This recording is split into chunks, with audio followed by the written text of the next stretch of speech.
Heumann, born December 18, 1947, was known as the mother of the disability rights movement. Her memoir, Being Human, is an in-depth look into her life and her journey in political activism. My name is Taylor, and today I want to look at her memoir as it connects to civil rights movements in the past, present, and future. Judy makes many references to other movements and social awakenings happening alongside the disability rights movement, namely the civil rights movement of the 1960s, anti-Vietnam War movements, and abortion rights, among others. The similarities and influences between these different movements point to the universality of struggle for marginalized people. These connections between different communities point to shared aspects of different movements across time, and Judy's experiences during the disability rights movement exemplify these common themes.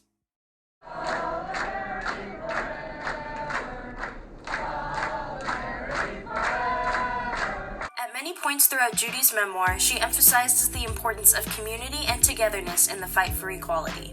On the very first page of the first chapter, she states that it was not her effort alone that enacted change. Quote, "For any story of changing the world is always the story of many. This is my story, yes, but I was one in a multitude." When Judy began going to school in the 4th grade, she shared that she made friends and talked to the other disabled students in her classes as they talked about the subjugation and challenges they faced in an inaccessible world. They also shared and learned about what made each of them unique and what skills they had outside of their disability, and this understanding is what Judy refers to as disability culture. She shares her experiences in working alongside other disabled people in various communities and organizations, through many of which she found longtime friends. In 1977, Judy helped to gather over 100 people to camp out inside a government building in support of signing Section 504 for disability rights.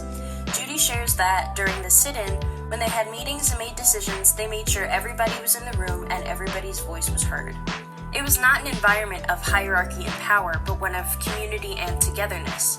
Many systems of power are constructed by only listening to the voices of the few. True democracy involves everybody's voice being heard. Our support was much broader than just within the disability community. Throughout the memoir, Judy makes references to many other social movements and organizations and shows how allyship and solidarity are instrumental to a cause. Growing up in the 50s and 60s, Judy's early years were marked by social change happening all around her, and she cites this as the inspiration for her activism.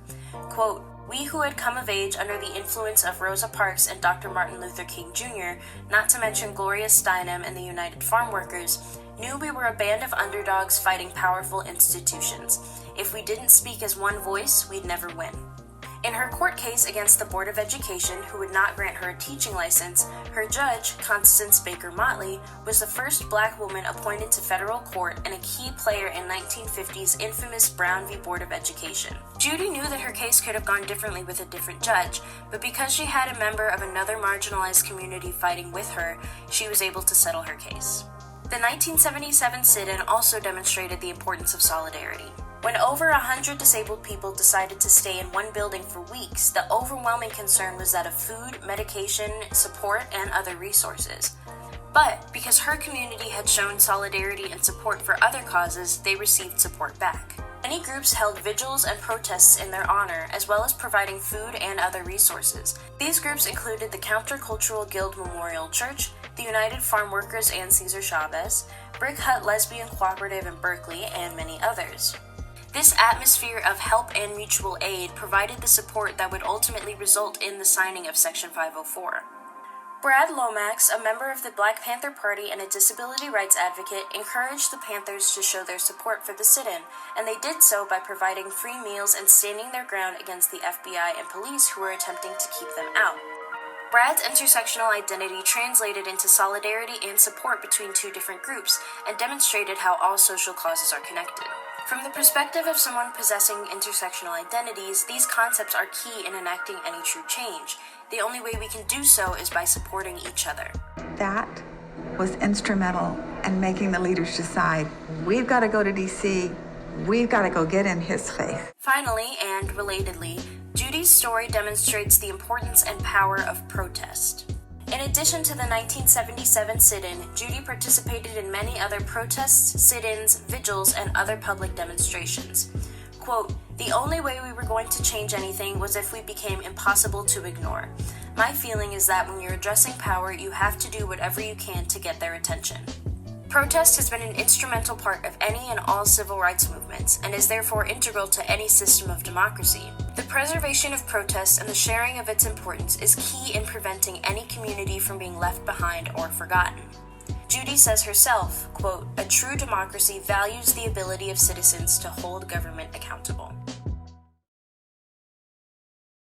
Judy Heumann sadly passed away in March 2023 at the age of 75. Her legacy continues to live on as the disability rights movement and issues of accessibility are still being fought for to this day. The values that Judy shared, both in her book and throughout her life, point to commonalities between different communities and their movements, showing that we must work together to ensure liberty and justice for all.